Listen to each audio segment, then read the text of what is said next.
حضرت ابو بکر صدیق تا د عمر فاروق نم لوی مرتبه او لوی عظمت ملاو شو. حضرت زمونږ مور بیبي حضرت عائشہ صدیقہ رضی الله تعالی عنها فرمای پیغمبر صلی الله علیه وسلم سره د کور په صحن کې ناستوم د شپې ټیمو مازیګر او ماښام او ماخوستن ټیمو مونږه الته ناستو آسمان کې ستوري پړکېدل.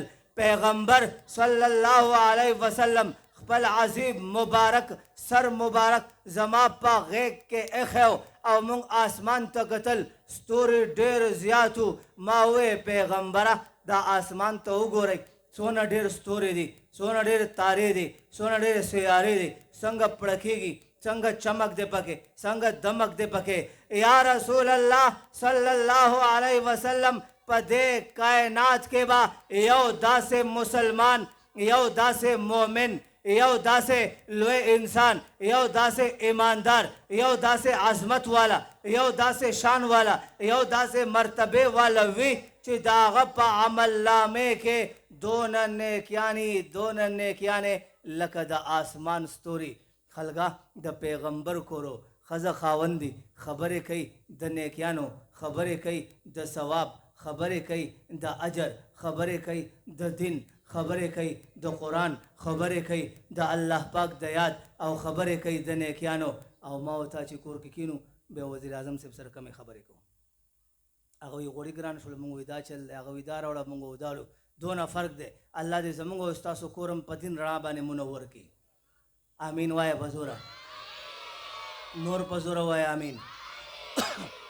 پیغمبر صلی الله علیه وسلم ورته وفرمیل هو میرے عائشې بالکل بالکل یو سړی داسې شته یو سړی داسې شته یو انسان داسې شته یو مؤمن داسې شته یو مسلمان داسې شته یو نوجوان داسې شته یو مجاهد داسې شته یو انسان داسې شته یو مؤمن چې د هغه نیکیانې دونه ډېرې دي دونه ډېرې لکه د آسمان ستوري.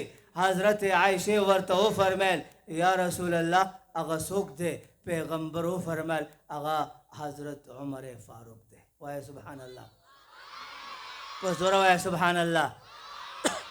حضرت عائشې وفرمیل یا رسول الله چې دا دونه نیکیانې لکه د آسمان ستوري چې پشمار کې نه راځي تعداد کې نه راځي ګنتی کې نه راځي حساب کې نه راځي ریاضي کې نه راځي په جمع کې نه راځي. دا دونه ډېرې نیکیانې چې د عمر شوې نو زما پلار حضرت ابو بکر صدیق د قرآن اول طالب حضرت ابو بکر صدیق د قرآن مجید اول قاری حضرت ابو بکر صدیق استاد مدرسه اول طالب. یا رسول الله چې دا دونه نیکیانې عمر یوړې زما پلار ته څه پاتې شول؟ پیغمبر ورته وفرمیل همیرا عائشې پریشانه کېږه ما ستا پلار یوې شپې نیکیانې سونا د یوې شپې نیکیانې او د یوې شپې اجر و ثواب دونه ډېر دی دونه ډېر چې د حضرت عمر فاروق دا ټولې نیکیانې راجمع کې دا د حضرت ابو بکر صدیق چې د قرآن مجید اول قاری اول طالب اول ایمان راوړونکی دی د هغه د یوې شپې د نیکیانو مقابله نشي کولی. وایه سبحان الله. خلکو وګورئ دې 35 ماشومانو هغه قرآن یاد کړی هغه قرآن علماء کرام تشریف فرما دی چې حضرت بلال دا قرآن ہوئے دا قرآن یاد کو پیغمبر معراج ته لاړو معراج نه بعد واپس راغو حضرت بلال رضی الله تعالی عنہ په جماعت کې ولاړ دی. پیغمبر وی السلام علیک یا بلال. بلال وی یا رسول الله وعلیکم سلام. بلال خبر یې بیګاد اسمان ته تللی وم جنت ته تللی وم. بلالا ما په جنت کې اول قدم کې خودلو. بلالا زما دا قدم نه مخکې په جنت کې ما دستا د قدم आवाज واوریدلو. وایه سبحان الله. بلالا ته د قرآن طالب شوې بلالا ته د قرآن مجید قاری شوې بلالا تا قرآن مجید سر ته ورسولو بلالا د قرآن د تعلیم په برکت باندې د قرآن د حفظ په برکت باندې د قرآن د خدمت په برکت باندې الله پاک تا ته دونه لوی مقام او لوی مرتبه درکا چې د آسمان فرشتې راځي او ستا د خپو لاندې وزر خولولو باندې فخر محسوسوي. وایه سبحان الله، په زوره وایه سبحان الله. خلګه وګورئ، دې مفتی ادریس صاحب ستاسو دې 35 ماشومانو ته هغه قرآن ښودلی دی چې حضرت ابوبکر صدیق کو، حضرت عمر فاروق کو، عثمان ذوالنورین کو، علی حیدر کرار کو او هغه صحابه کرامو ته الله پاک عظمتونه ورکل چې د آسمان فرشتو به د سترګو په باڼه باندې حضرت ابوبکر صدیق ته لارې جارو کولې، د آسمان فرشتو به حضرت عمر فاروق ته په لاره کې د عظمت نه سلامونه کول او د آسمان فرشتو به حضرت عثمان نه حیا کوله. خلکه بیا واورئ، پورا ذمہ داری سره وایم، علماء کرام تشریف فرما دی د پیغمبر د احادیثو په رڼا کې، د پیغمبر د فرامینو په رڼا کې، د پیغمبر د ارشاداتو په رڼا کې پورا ذمہ داری سره وایم هغه فرشتې چا چې د سترګو په باڼه باندې حضرت ابوبکر صدیق ته لارې جارو کولې، هغه فرشتې چا چې به عمر فاروق ته د عظمت نه سلامونه کول، هغه فرشتې چا چې به حضرت عثمان نه حیا کوله، نن به هغه فرشتې په دې کوڅو کې ولاړې او د دې دارالسلام دا 35 حافظان چې دلته نه بهر وځي د دوی د خپو لاندې وزر خورولو باندې به فخر محسوسوي. وایه سبحان الله، په زوره وایه سبحان الله. اوس تاسو ما ته رښتیا وایي، دنیا کې بل داسې تعلیم شته چې د آسمان فرشتې د هغوی د خپو لاندې وزر خوره کړي؟ غلی شوئ. په زوره وایه شته؟ نور په زوره وایه شته؟ لاس اوچت کوي بیا وایه شته؟ په زوره وایه شته؟ دا د علماء کرامو محنت دی او د پیغمبر صلی الله علیه وسلم د نبوت او د رسالت برکت دی چې دا ماشومان وګورئ، بعضې پکې دونه واړه دي چې سر خوځئ را خوځئ، بعضې پکې داسې دي چې پوزه نشي صفا کولی، بعضې پکې مشران دي، بعضې پکې وړه وړه پیشوګان دي، لیکن مفتی ادریس لمن ته راورسېدل، دې مدرسې ته راورسېدل، الله پاک دې ماشومانو ته دونه لوی عظمت ورکو چې د آسمان فرشتې د دوی د خپو لاندې وزر خورولو باندې فخر محسوسوي. تاسو به خپل ماشومان مدرسو ته راولئ؟ غلی شوئ. په زوره راولئ به؟ نور په زوره راولئ به؟ نور په زوره راولئ به؟ خلکه مفتی ادریس صاحب او د دوی دا محنت وینم، ستاسو جذبه وینم، ولوله وینم، محبت وینم، شوق وینم، دلته راتلل وینم، په زوره سبحان الله ویل وینم. زړه مې غواړي چې آخر کې تاسو ته یو ښکلې وظیفه درکم. وښیم درته وظیفه؟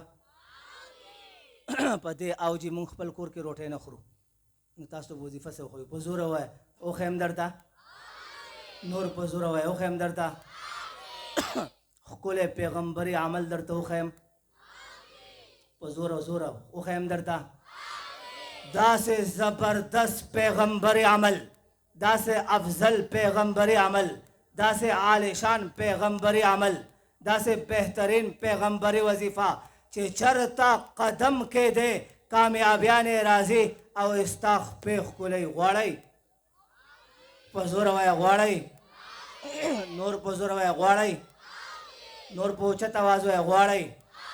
داسې وظیفه او داسې عمل چې ته په ژوند کې راولې، بچو ته وښیې، خاندان والو ته وښیې، ماشومانو ته وښیې، زنانو ته وښیې، د کور افرادو ته وښیې، د کور کسانو ته وښیې او ټولو ته زده کې روزانه په عمل کې ستا د کور نه د دې وظیفې په برکت باندې، د دې عمل په برکت باندې ټولې بیماریانې، ټول قرضونه، ټول فساد، ټوله جګړه، ټول جادو او ټوله بېروزګاري او بے برکتی ختم شي. غواړئ؟